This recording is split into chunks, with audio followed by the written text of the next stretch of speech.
सबैलाई नमस्कार, जय गुरुबाबा। राष्ट्रिय प्रजातन्त्र पार्टीका वीरबहादुर कामीज्यूलाई आफ्ना कुरा राखिदिनु हुनका लागि म अनुरोध गर्दछु। धन्यवाद सबैलाई। आज प्रजातन्त्र दिवस भएको हिसाबले विशेष गरेर ज्ञात अज्ञात शहीदहरूप्रति पनि हार्दिक श्रद्धाञ्जली। विशेष गरेर सबै उम्मेदवारहरूले कुरा राख्नुभयो। सबैका कुराहरू एकदम राम्रा छन्, जायज छन्, एजेन्डाहरू ठिक छन्, तर लागू हुने कि नहुने भन्ने कुरा मेन पोइन्ट त्यहाँ लाग्छ। सबैका कुरा सुन्दा त देश आज नै बनिहाल्यो, अहिले नै बनिहाल्यो, अब भोलिबाट हामी सबै कहाँ कहाँ पुग्ने भन्ने जस्तो लाग्यो होइन। ठिक छ, कुरा राम्रा छन्। मैले कुनै पनि कुराको विरोध गर्नुभन्दा पनि समर्थन गर्छु, काम हुनुपर्छ भन्ने मेरो मान्यता हो। अर्को कुरा, देश अहिले दुई ध्रुवीकरणमा छ। एउटा धर्मनिरपेक्ष र अर्को धर्म सापेक्ष। अब यो दुई ध्रुवीकरणमा तपाईँ हामी चाहिँ देशलाई कसरी निकास दिने भन्ने कुरा हो। जुन ठाउँमा जुन समुदायको बाहुल्यता ज्यादा छ त्यो समुदायमा त्यसका एजेन्डा लागू भएन भने देशले निकास पाउँदैन। त्यो कुरामा एकदम क्लियर रहनु होला। अर्को चाहिँ हामीले जुन राजा सहितको प्रजातन्त्र यो राष्ट्रिय सहमति खोज्नुपर्छ भनेर बार बार तपाईँहरूले कुरा उठाएका छौँ। इतिहास साँची छ। आज चाहिँ तपाईँहरूले प्रजातन्त्र दिवस बनाउनु भयो, यो पनि चाहिँ राजतन्त्र अथवा प्रजातन्त्र ल्याएकै दिनमा हो। पौष 27 गते पृथ्वी जयन्ती मनाइन्छ, पृथ्वीपथ भनेर, त्यो पनि पृथ्वीपथको दिन हो अथवा चाहिँ पृथ्वी जयन्ती दिन मनाइन्छ। राजा पृथ्वीनारायण शाहले जब नेपाल एकीकरण गर्नुभयो, नेपाल देश बनाउनु भयो, तपाईँ हामी आज नेपाल भनेर गर्व गर्छौँ। तर त्यही देशमा आज हामीले उहाँलाई चाहिँ बहुत गलत तरिकाले हाम्रै केही साथीहरूले अथवा केही समुदायहरूले नराम्रो तरिकाले उहाँलाई चाहिँ धिक्कार्छन्। मान्छे बेसी गलत हुन्छ, सानातिना कमी कमजोरी हुन्छन्। कमी कमजोरी नभएको मान्छे नै हुँदैन होइन। तर त्यसलाई सुधार्नुपर्छ। आज एकीकरण गर्नुभयो, नत्र अहिले हामी यो इन्डियातिर यो भारत हमारा भनिरहेको हुन्थ्यौँ। आज हाम्रै मुलुकहरू जति बेला नेपाल अधिराज्य थियो, नेपाल एकीकरण गर्दाखेरि टिस्टा पूर्व, टिस्टा पश्चिम, किल्ला काँगडा भन्ने तपाईँ हामीले इतिहास पढाएको थियौँ। अहिले त इतिहास पनि पढाइदिने त्यो तपाईँ हामीलाई थाहा छ। किन भन्दाखेरि नेपालको सर्वसत्ता इतिहास सबै मेटाउनु खोजिएको छ। तपाईँ यहाँ जति पनि आउनु भएको छ सबैले इतिहास पढ्नु भएको छ होइन।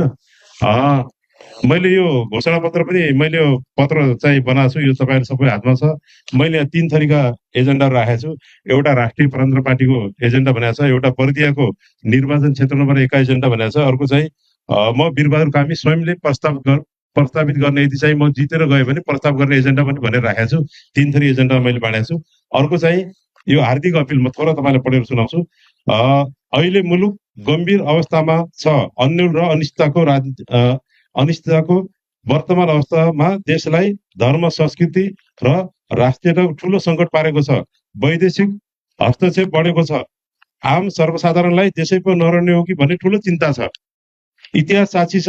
राजा ज्ञानेन्द्रले 2065 साल जेठ 29 गते जनताको नासो, जनतालाई नै सुम्पिएर नारायणी दरबार छाड्नुभयो। त्यसपछि जनताले के पाए? सुरुवात त्यहाँबाट भएको छ।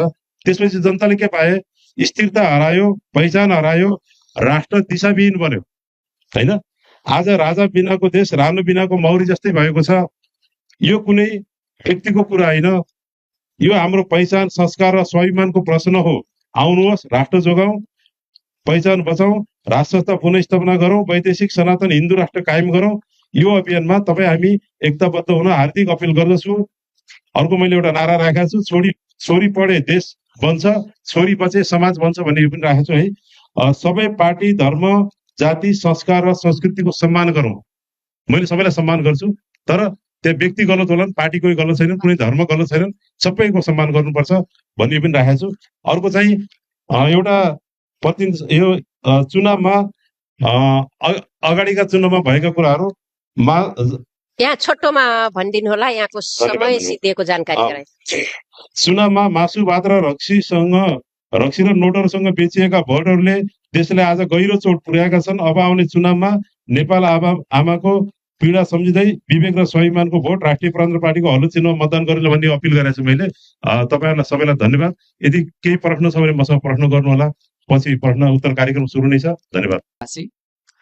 आज चाहिँ हाम्रो बर्दिया क्षेत्र नम्बर 1 अन्तर्गतका सबै माननीय सांसदहरू देखिनु भएको छ र केही 1-2 जना सांसदहरू उपस्थित पनि हुनुभएको छ। केही कार्यक्रम व्यस्तताले पनि हुनसक्छ। सबैजनालाई के छ भन्दा बाँसगढी लगायत 4वटा क्षेत्रहरू हाम्रो बर्दिया क्षेत्र नम्बर 1 मा पर्छ। त्यसमा चाहिँ हाम्रो माननीयहरू धेरैको कुराहरू पनि सकियो र स्पेसल्ली हाम्रो बाँसगढीका पूर्व मेयर साहब शालिग्राम अधिकारीज्यू लगायत बाँसगढीका हाम्रो वीरबहादुर सोनी दाइ 2 जना त स्पेसल्ली हाम्रो बाँसगढीबाटै उम्मेदवार हुनुहुन्छ। पूर्व मेयर साहब अब भएर धेरै काम पनि हाम्रो बाँसगढीमा गर्नुभयो लगायत अहिले माननीयमा हाम्रो वीरबहादुर दाइ 2 जना पनि हुनुहुन्छ। उहाँहरूको स्पेसल्ली हामी बाँसगढीवासीलाई भनौँ बर्दिया जिल्लालाई समुन्नत बनाउने हिसाबमा त लाग्नु भएको छ। स्पेसल्ली हामी बाँसगढीवासीहरू धेरै अब यही समुदायमा भएपछि हामी बाँसगढीले अपेक्षा हिजो पनि गरेका थियौँ। हिजो पनि केही काम भएर अब भोलिका दिनमा पनि तपाईँहरूले के काम र स्पेसल्ली ढाँचा के छ त्यसको निम्ति पनि अनुरोध गरे। धन्यवाद। धन्यवाद। हाम्रो निर्मल भाइ यता हुनुहुन्छ कता हुनुहुन्छ? ठिक छ। तपाईँका प्रश्नहरू तपाईँहरू चाहिँ बाँसगढीको स्थानीय बासिन्दा कसरी बाँसगढीको विकास गर्नुहुन्छ भनेर चाहिँ प्रश्न गर्नुभएको थियो। त्यो एकदम राम्रो अनि सान्दर्भिक प्रश्न पनि छ। बाँसगढीको विकास गर्नको लागि प्लान भिजन एजेन्डा चाहिन्छ। एजेन्डा प्लान भिजन सोचेर मात्रै हुँदैन, एक्सन पनि चाहिन्छ। एक्सनमा जानुभयो भने त्यो विकास हुन्छ। त्यसको लागि कुनै दुई मत छैन। तपाईँहरू मेरो एजेन्डा प्लान भिजन मैले स्पष्ट रूपमा लेखिदिएको छु। मेरो यो पत्र चाहिँ A4 साइजको 2 प्रति छ। पछाडि चाहिँ प्लान भिजन एजेन्डाहरू छ। मैले सबै चाहिँ यो जति एजेन्डा लेखाएको छ त्यो सबै लागू हुन्छ, लागू गर्छु भनेर मैले त्यो विषयमा जोरदार आवाज उठाउँछु लागू गर्न, अनि त्यो एजेन्डाको विषयमा मैले बुझाउँछु भनेर चाहिँ मैले त्यो भनेको छु। अर्को कुरो, आज सबैले घोषणापत्र हातमा लिनु भएको छ, तर चुनाव जितेपछि सबैको जनताको प्रश्न के छ? तपाईँहरू चाहिँ एजेन्डामा लाग्नुहुन्न, एजेन्डामा आउनुहुन्न, तपाईँहरू चुनाव जितिसकेपछि हाम्रो घर दैलोमा आउनुहुन्न भन्ने कुरा नि छ। जनतालाई चाहिँ विकास हो सबभन्दा पहिलो कुरो, होइन?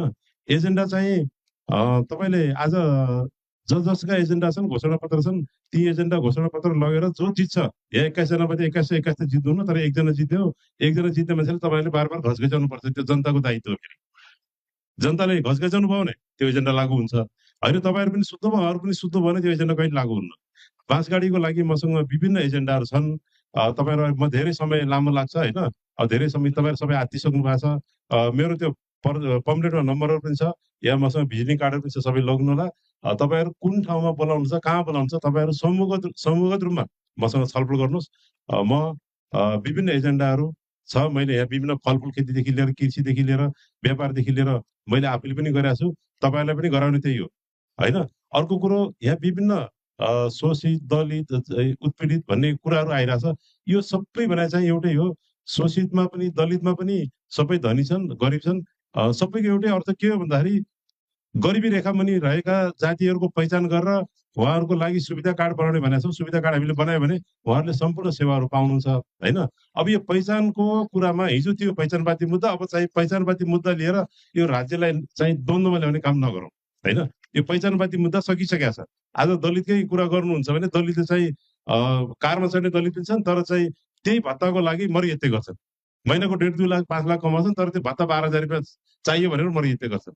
तर एउटा वर्गको आधारमा भयो भने त सबैले पाउने भयो। बिचरा कोही क्षेत्री बाहुन पनि आज चाहिँ खाना लाउन पुगेको छैन, होइन? यो विषयमा राज्यले गम्भीर विषय छ, यो सोध्नुपर्ने हुन्छ। अर्को कुरा चाहिँ हामीले यहाँ जति एजेन्डा गरे पनि हाम्रो लागू हुनु, हामीले चाहिँ माथि टाउको मिलाउनु पर्छ, इन्जिन मिलाउनु पर्छ। त्यो मिल्यो भने देश बन्छ। धन्यवाद।